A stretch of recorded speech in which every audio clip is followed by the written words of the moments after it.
मेरे आदरणीय बुजुर्ग, मेरी मातृशक्ति, सभी मंचासी व प्यारे बच्चों, आज हम 75वां गणतंत्र दिवस मना रहे हैं, जिसे मनाने के लिए, जिस आज़ादी को पाने के लिए हमें कई सौ वर्ष बीते हैं।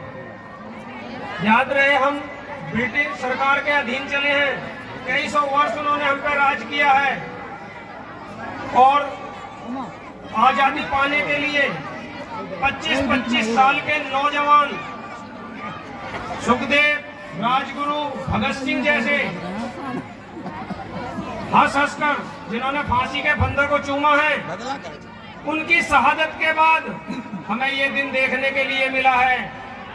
ब्रिटिश सरकार ने जो जुल्म हमारे देश पे ढाए हैं उसे किसी प्रकार भी कहा नहीं जा सकता, लेकिन कहते हैं कि समय पर होते हैं समय समय की बात, किसी समय के दिन बड़े और किसी समय की रात।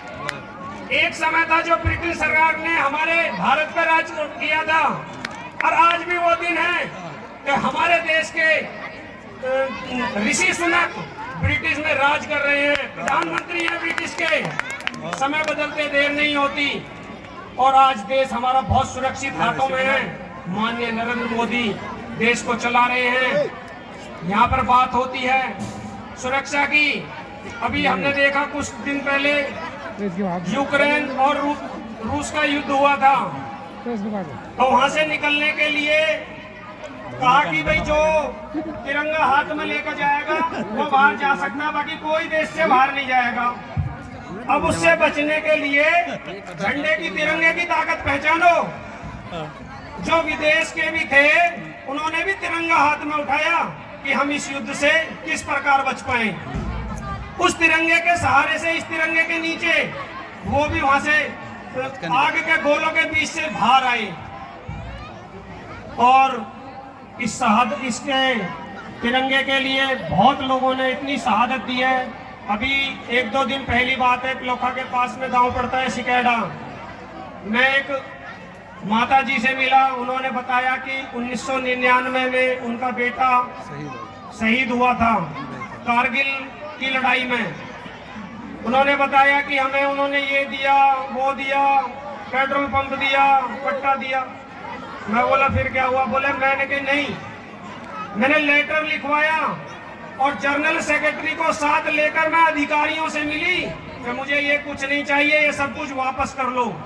अधिकारी हाथ जोड़कर बोले कि नहीं, ये सब आपका। बोला नहीं, बस मेरी एक ही विनती है, ये सब कुछ वापस कर लो। मेरा ये छोटा बेटा है, मैं चाहती हूँ कि ये भी देश के लिए काम करे या शहीद हो जाए, मुझे कोई फर्क नहीं पड़ता। मैं नमन करता हूँ ऐसी माताओं को जिन्होंने एक बेटे को बलिदान करके भी क्या मांगा कि मेरा दूसरा बेटा भी देश के लिए ही काम करे। तो हम तो ऐसे देश के, देश तो क्या वीर, हमारे देश के वीर तो क्या, हमारे यहाँ तो पुष्प भी क्या चाहते हैं।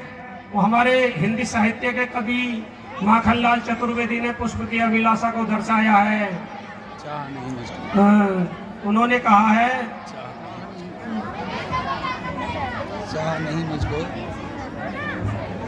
चाह नहीं मुझको, चाहा नहीं सुरवाला के मैं गहने में बूता जाऊं, चाहा नहीं प्रेमी माला में गुदगर विद प्यारी को ललचाऊं, चाहा नहीं मैं देवों के सर पर चढ़ूं हर भाग पर इतराऊं, चाहा नहीं सम्राटों के सब पर हे हरि डाला जाऊं। मुझे तोड़ लेना बनवाली, उस पद पर तुम देना फेंक, मातृभूमि से शीश चढ़ाने जिस पर जावे वीन अनेक। जय हिंद, जय भारत।